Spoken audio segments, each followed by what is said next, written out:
This is the Modern Motherhood Podcast from All Mom Does, and I'm Julie Lyles-Carr. Each week we bring you information and inspiration for the life you're leading, the kids you're raising, the relationships you're loving. Loved this review of the week from Acting and Africa. Quote, Julie is my go-to mom podcast. I'm always inspired and enriched by both the topics and the guests she brings on her show. It can be difficult to navigate motherhood and faith in this day and age, but Julie is giving us the tools we need to conquer it. Moms, this is your podcast. Acting in Africa, thank you so much for such a great review, and I'd love to feature your review too. Just go to wherever you get your podcast, subscribe, and leave us a 5-star rating and review. It really does help get the word out about the podcast. Today, my guest is someone who, as she says, wanted a Hallmark Channel kind of a life, but feels like she ended up on Bravo. She's the hilarious, transparent, oh so very real Rachel Marie Martin of Finding Joy. Rachel, welcome to the podcast. Well, thank you very much, Julie. I'm super excited to be here, and I'm just looking forward to our time chatting today. It's going to be awesome. Now, you're the founder of findingjoy.net, which is an amazing website where you have been recording your thoughts, your mothering journey, your life for a number of years now. How did your blogging adventures start? Well, if you ask my dad, he'll tell me I've always been a writer. I've always been creative in that space, and I've always been techie. My parents were one of the early adopters to the computer revolution. I remember at age 8 going into somebody's house, buying a Texas Instruments computer, and my dad teaching me how to code. So I've always been in that space. And then as I got older, I remember getting the AOL floppy disk that would say, "You've got mail," and thinking that was the internet. And started in Yahoo groups when they started. So it was early 2000s. And I just started writing there. Time progressed, and one day I just started a blog. Everybody in the groups were starting a blog, and I thought, I'll start that. And it became this place where I was able to express the thoughts that I've had, my deep thoughts. I've always been an introspective person. I always could see the nuances in life, and it was this cool opportunity to be able to share my heart and the heart of other women and to get it out there in the world. And I tell lots of women writers and bloggers that for most of history, women have craved a voice. And we have this amazing platform where we can articulate all these things. And so I'm super grateful for that opportunity of going onto my MacBook, typing it, hitting send, and that the words and voices of many getting out there.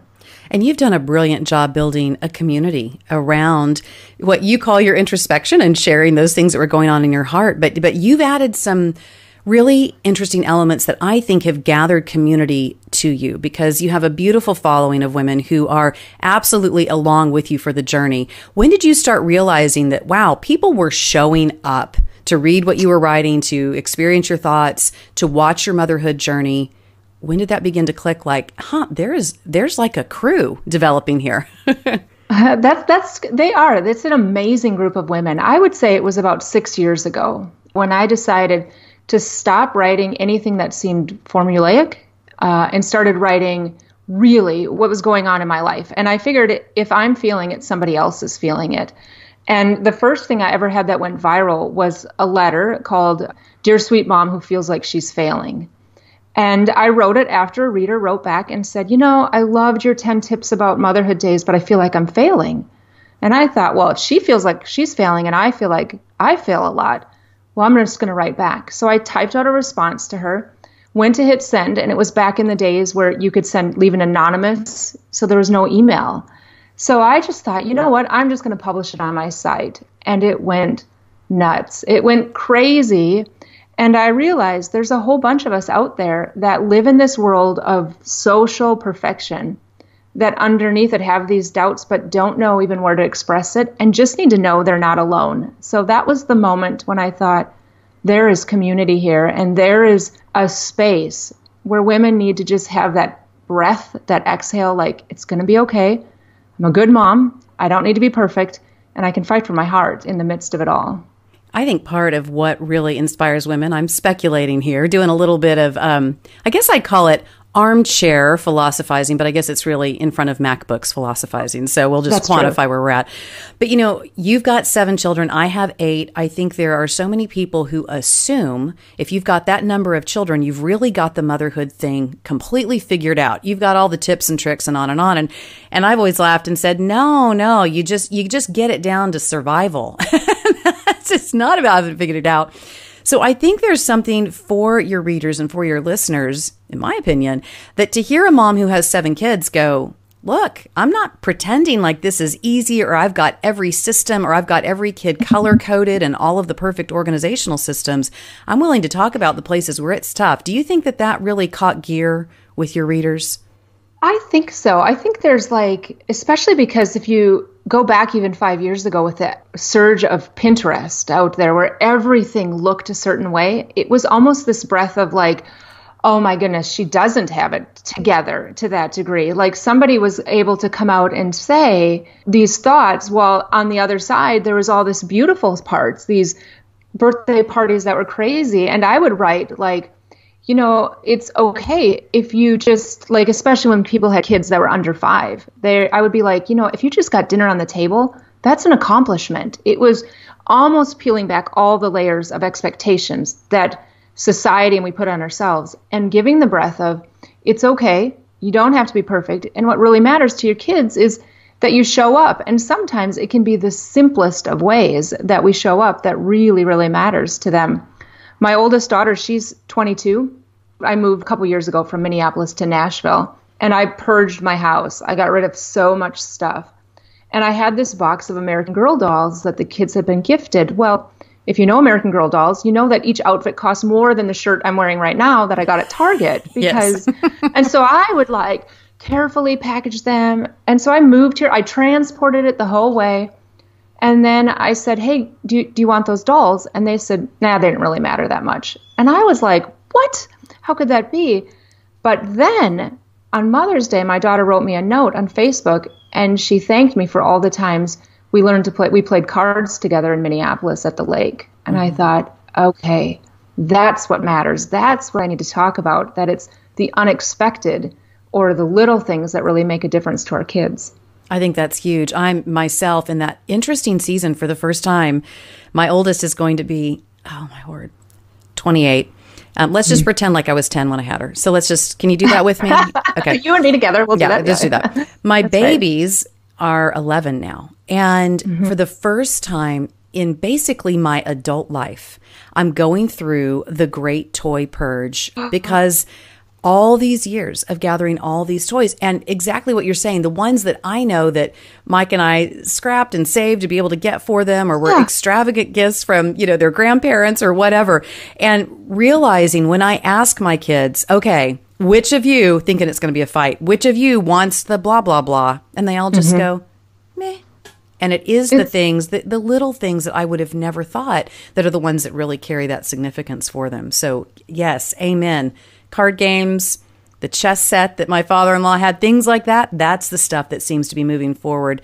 Not to discourage you moms, but sometimes the American Girl doll clothes, not so much. I know. It is so true. I have this little tip that I learned from releasing those stuff is I saved some stuff for my daughters in college. And instead of sending it to them saying here and passing on to them, what do they do with it? Do we store it? I decided to put a note in there that said, so I saved all this stuff and I thought you would want to see it, but don't feel any expectation that you have to keep it. And I wanted to give them the permission to go, I don't want to carry this because otherwise, I have stuff that my mom saved for me and I'm like, I really don't want this anymore, but mom saved it for me. So I didn't want to push that onto my kids. I wanted to give them the freedom to save it or to let it go. Right. And that responsibility and that sense of freedom to just say, it's okay if this isn't going to work for you. I love that. Now, you have an interesting wrinkle in your big family story because you found yourself as a single mom. So here you are, 7 kiddos, single mom. Unpack that season of your life for us. That is the season of life where it was day by day. It was do one thing, do it well. And that was where I learned a lot about grace because I could not do everything perfect. And for me, I joke often that I kind of wanted Hallmark as my story. Beautiful, perfect package. And then I joke that I ended up on Bravo TV. Like somehow this is my story. But when you look back, now I can look back at those years and I realize that's where we all are. Hallmark takes the beautiful moments that are on Bravo TV and packages it together. And that's why we love it. But those years, it really wasn't. I have a quote that went crazy that was about life, and that sometimes life doesn't look the way you always wanted it, but you need to find joy in the story you're living. And it became a place of being grateful for the years that I had that were good, and being willing to find joy and being grateful for the years that are ahead and to come.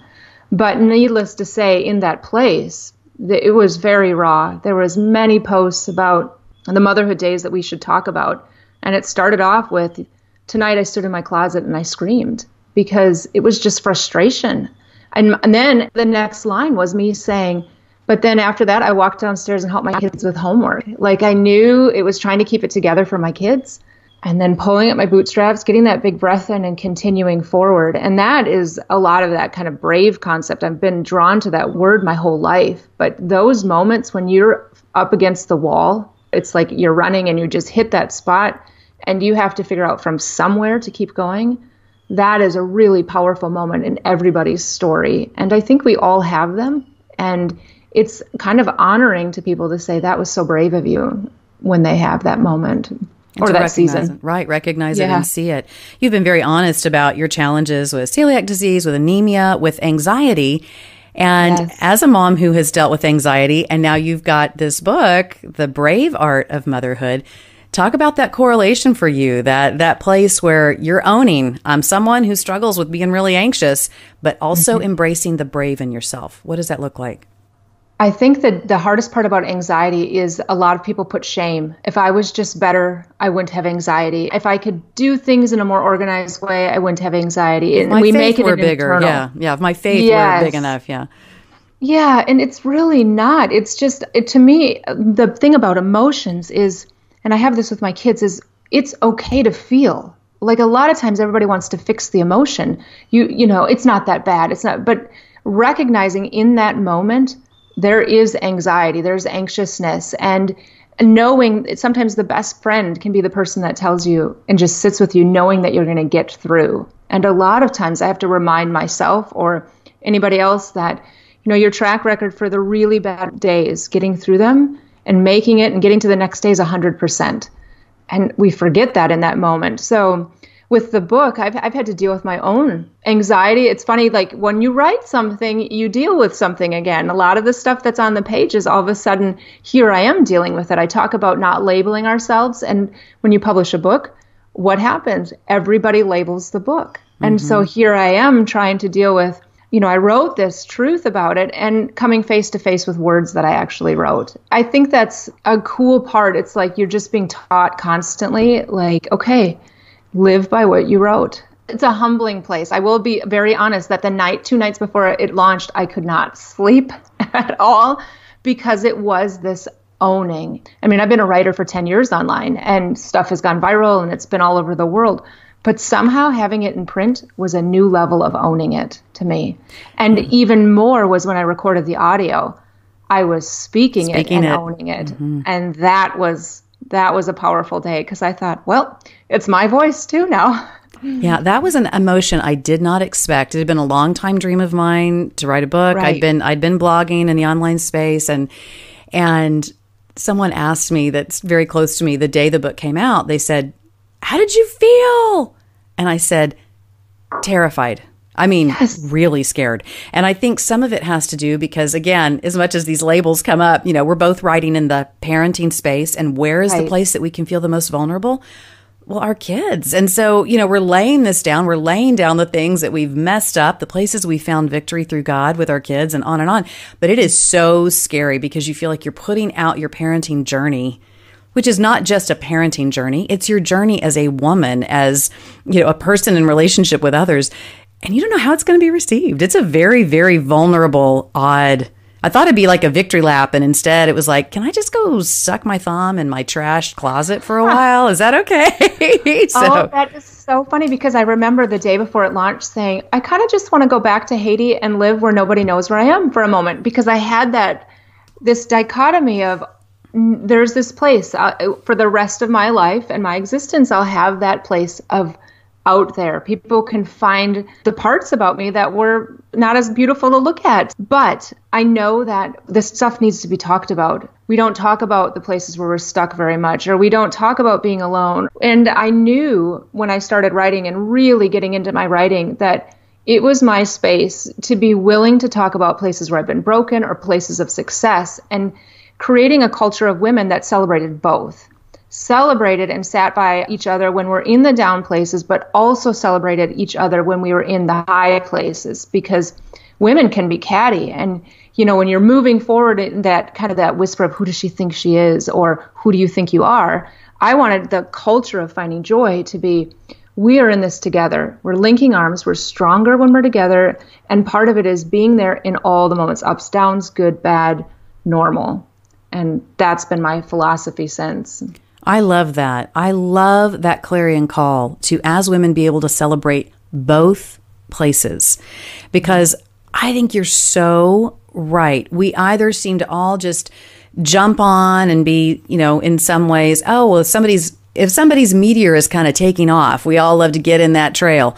Or sometimes we go and have a pity party with somebody and we all just kind of sit and brew over, the things that are difficult. But to really be willing to stay in place with both and to be mature enough to know how to do that, that's a beautiful thing. That's to me when girls become women. It can really celebrate both places. Back with Rachel in just a moment.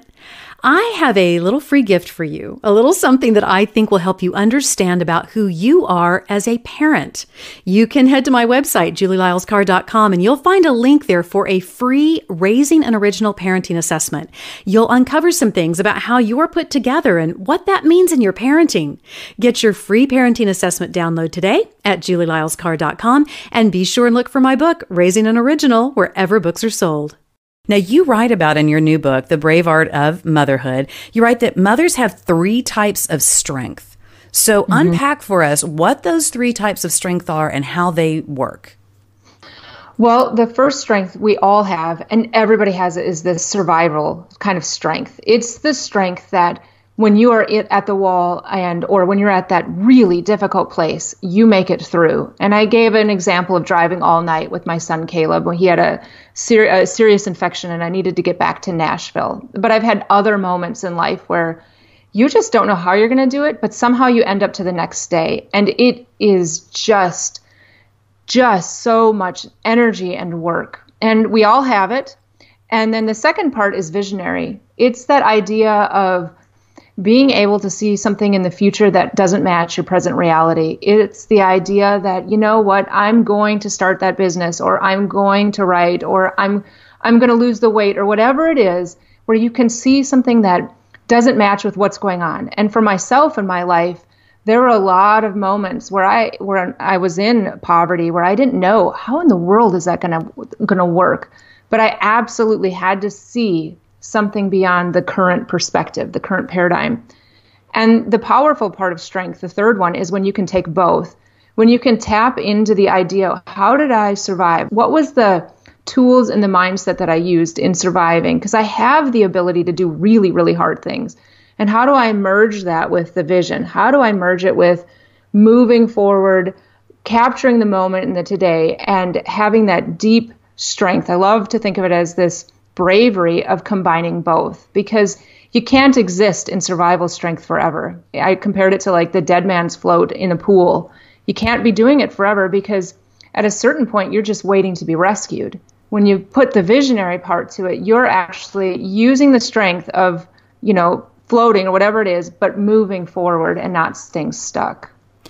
What was the temptation to you following your divorce to want to be in that place of somebody just rescue, just rescue me?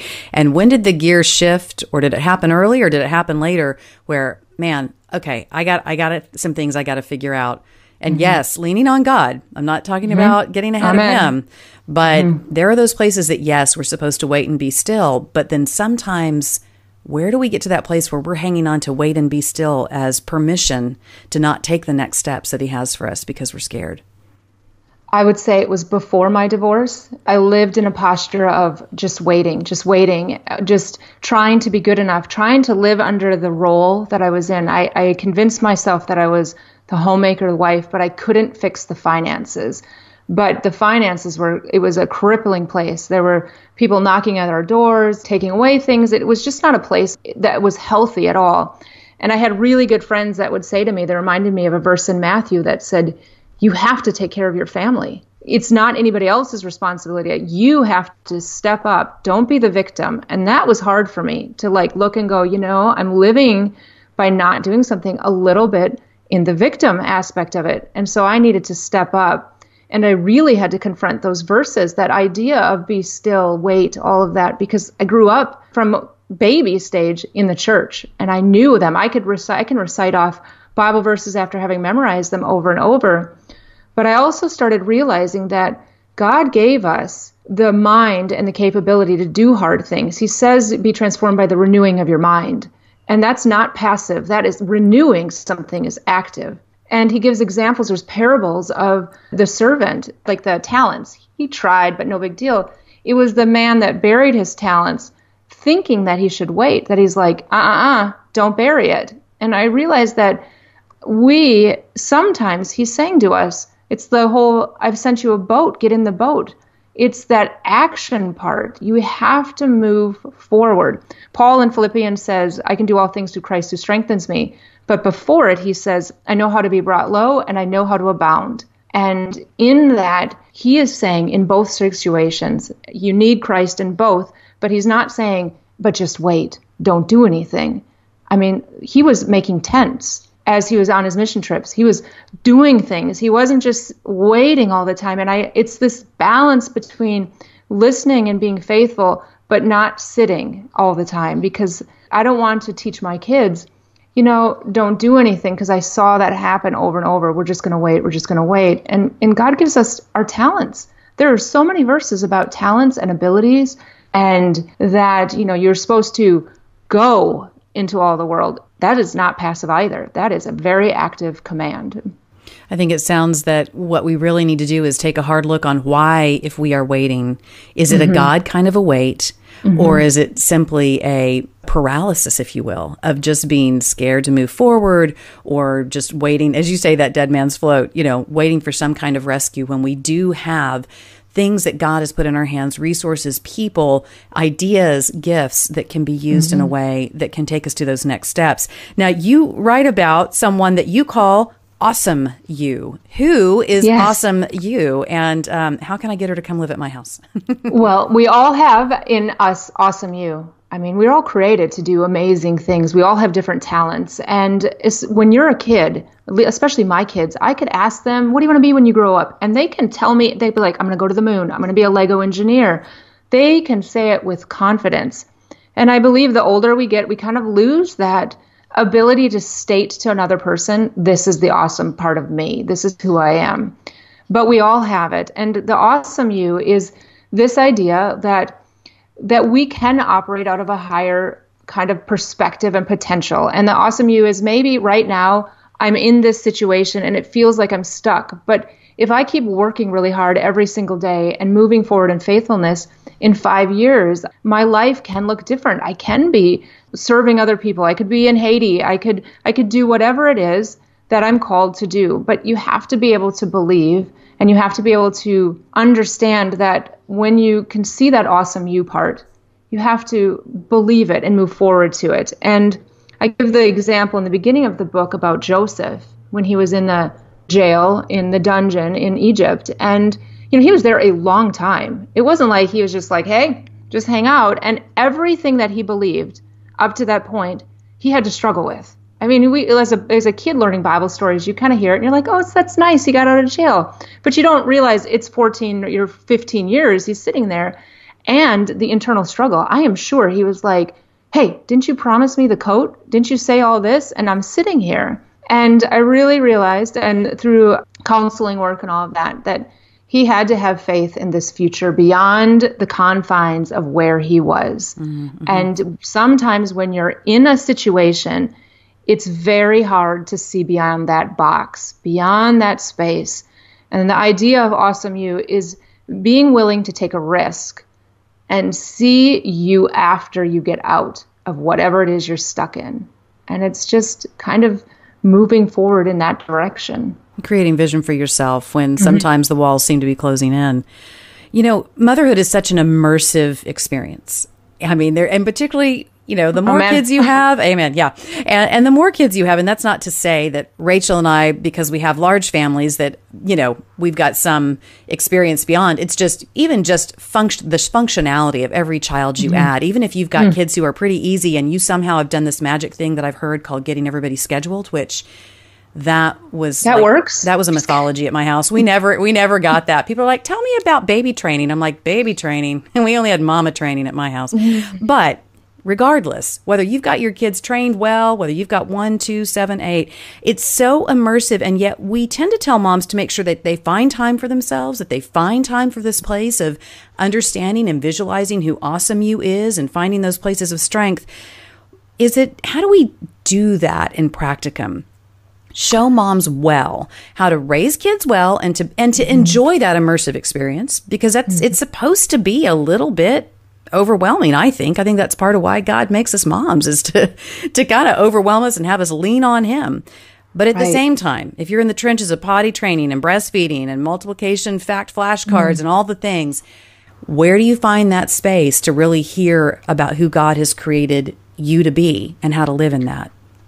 Well, I tell this to moms often, and if they're like me, they probably don't miss kids' doctor's appointments, kids' dentist appointments, all of that. It's on the schedule. It's a priority. There are many times where I've gone to the doctor and they're like, it's been 3 years since you've had your physical.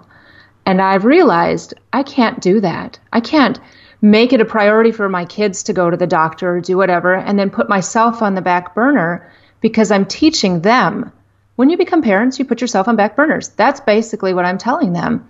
And the way to make it a priority is to put it on the calendar, what you need to do in pen and not pencil, not where it can be erased, not where you're not going to do it, but to stick with it. And, we've all heard the example of put your oxygen mask on first and then your kids. There is so much truth in that statement. We mentioned in the beginning, I had anemia, and 1 year it got so bad I ended up in the ER because everything had dropped so low. And as I was there, I thought, this is because I was moving. I was a great mom. I was doing all this stuff. I mean, not perfect. I was just doing the mom stuff. But I had put myself on the back burner. And our kids need us. They need us healthy. They need us happy. And if we refuse to take care of ourselves, we're not going to be healthy and we're not going to be happy. I realized that my oldest daughter, Hannah, I thought about her, and I didn't want my kids telling the story of, my mom, she was a really great mom, but she was just never happy. Didn't want that to be the story. And I thought the way to take care of that is I can be happy in motherhood, but I've been created with these gifts and talents, and they make me happy. They're like playing the piano. It makes me happy.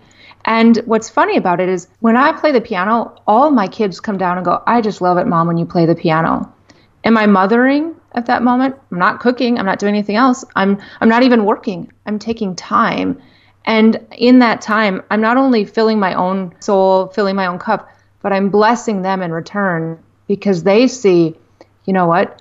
Look at Mom. She's taking a moment to pause and breathe. And this is good. I love that. And what do you think moms who are sitting there, I'm sure I have listeners who are saying, I can't afford a babysitter. I'm working constantly, or my spouse is working constantly, or we've got major marital issues. Where are those slivers of time? Functionally, how can we really find those places? Now, yes, committing to it, getting it in ink. Right. But on what may be a super slim budget, what are some things that you've learned for yourself that you were able to achieve, even in those years of going through a divorce and being bankrupt and raising 7 kids by yourself? I had to find it in ways that weren't popular. I'd have to go for a walk or just really, really simple, basic things. Sometimes I'd have to go into my room, shut the door, and take 10 minutes. And I also learned that a lot of times we set the goals too big. Like we say, I'm going to get up an hour early and take time for myself. Well, if you're not used to getting up an hour early, you're going to be exhausted, you're going to be cranky, and you're probably going to quit. But if you decide for the next 60 days, you're going to set your alarm 1 minute earlier, in 60 days, you're going to be getting up an hour earlier. And it's this slow process. And I truly believe that part of the reason we get stuck is we think we want to be at the end point. We want to have our hour a day, or we want to have 30 minutes a day where we do it.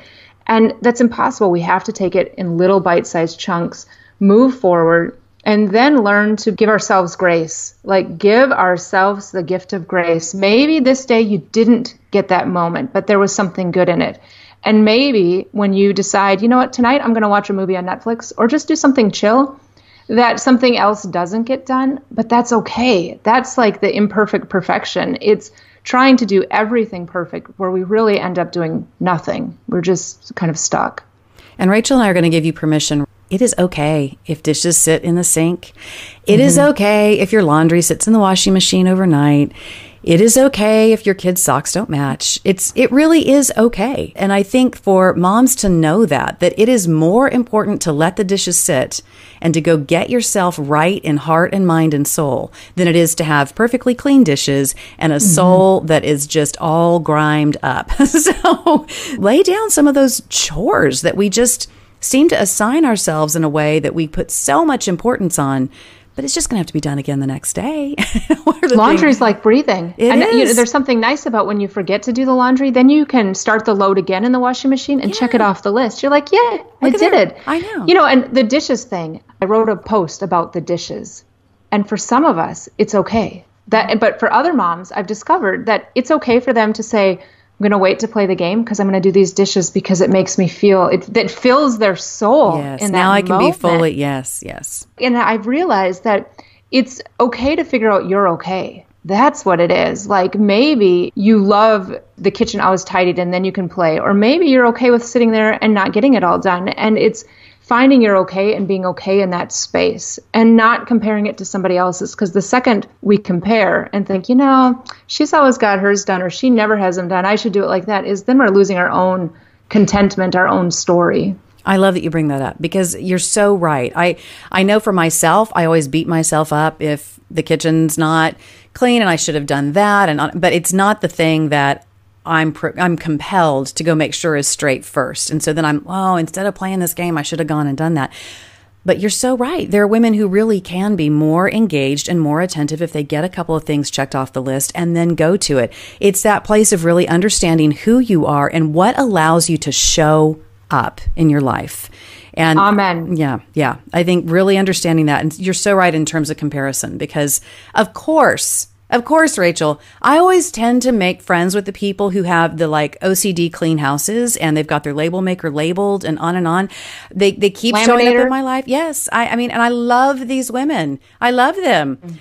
And yet I will find myself trying to compare my failures in that area to what they're able to do. And that's not why God has us together at all. You know, together in friendship, because we each bring different things to the table. That's where the real beauty shows up. Not all of us trying to be the same person, the same cookie cutter kind of a mom. So I love that you bring up that. You made the most beautiful segue to my title of the book. That's why it's called The Brave Art. Yes. Have you ever done the painting classes where everybody goes paint and sip or whatever it is, right. And there's someone in the front and they're supposed to paint this beautiful landscape and everybody's painting. And when you're done, nobody's painting looks the same. I mean, everybody's painting the same thing. We're all moms painting our best stories. We're all doing it. And first of all, nobody's looks the same. And everybody's is beautiful in their own way. And we all have the moments like, did you see that spot over there where it's messy? I don't really like that. We all have, and then there's other spots like, look how I did that. The sun is shining. It's perfect. And that's what art is. It's messy. It's first of all, it's messy from the start. And you can't have art be neat. You can't have it be neat to get to the end of what you're creating. So that to me is part of this title, especially with moms, is, you know what? We all have our own stories. We all have our own paintings. We're all creating, and they all can be beautiful. Just because yours is beautiful in this spot doesn't mean that I needed to do mine exactly the same way. And I think that's probably what I've learned in being a mom 22 years is to exhale and not try to make my story match everybody else's story, but be proud of my story and to celebrate their stories. I love that. I've said for a while now, wrote about it. No one has ever raised your kid before. And so Amen. It's never going to look the same way as your neighbor, your sister, your mother-in-law, how they did it, because nobody's raised your kid, and God has given you the children he has for you. And I love this analogy to art. So in your new book, The Brave Art of Motherhood, Fight Fear, Gain Confidence, and Find Yourself Again. I'm so excited for our listeners to get hold of this. Rachel, thank you so much for being with us today. Thank you. It was so fun. I probably could have kept on chatting. You were just a delight. It was very fun. You're awesome. Thanks so much. Connect with Rachel at findingjoy.net and on Instagram at finding_joy. And I'd love to connect with you too on the socials at Julie Lyles Carr. Rebecca Beckett and Donna Toti, you're my heroes. Rebecca is our content coordinator and Donna is our fearless producer. And they are the geniuses behind getting the podcast out to you each week. And head over to allmomdoes.com, and on Facebook and Instagram, you'll find fantastic bloggers and features with all kinds of inspiration and practical tips for your mothering journey. We'll see you next week on the Modern Motherhood Podcast.